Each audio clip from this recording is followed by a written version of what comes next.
while it says that the objective of promoting Hindi is to replace English by Hindi, to replace the monopoly of an English-speaking elite by Hindi.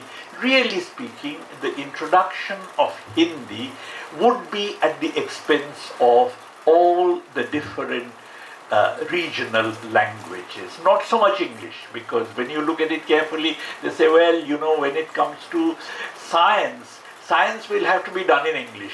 It is true that in science, for local newspapers and so on, science popularization can be done in different languages, but science has to be done in English.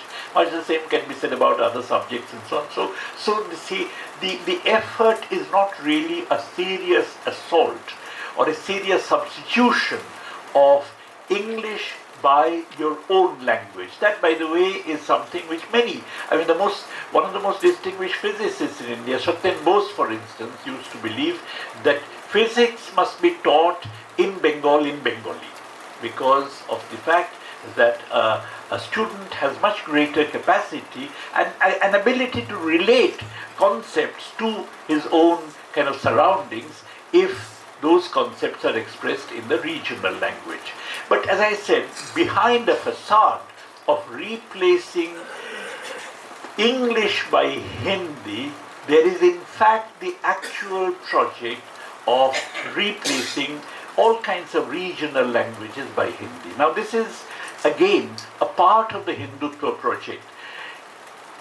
If you look at contemporary India, every Indian is imbued with a dual national consciousness, which developed in the course of the anti-colonial struggle. One is the consciousness which is a pan-Indian consciousness. There is a certain, we are Indians, there is a certain pan-Indian consciousness. And the other is a consciousness which is much older, which actually goes back to the Bhakti movement and so on, where we actually talk in terms of I am a Tamil, I am an Odia, I am a Bengali, I am an Assamese and so on. So every Indian, and the pan-Indian consciousness developed essentially in the period of the anti-colonial struggle. Even the other consciousness got a big fillip in the period of anti-colonial struggle, though its origins go back earlier. So every modern Indian has a certain dual national consciousness.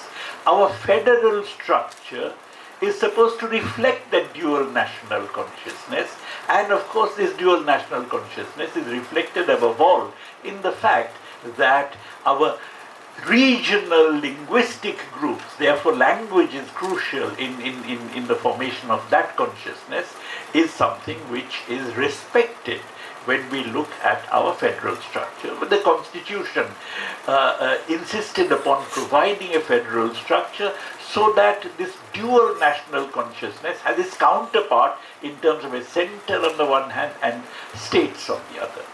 Now you find that the tremendous centralization which has taken place of late, one tax. Earlier states had a right to levy taxes and the like, no longer. One tax, GST. Education, which used to be a subject in which the states had a big say, is now more or less completely centralized. So this idea of one language is a part of the same phenomenon. So one leader, one party, one opposition Mukta Bharat, one leader, one party, one language is all a part of the project of Hindu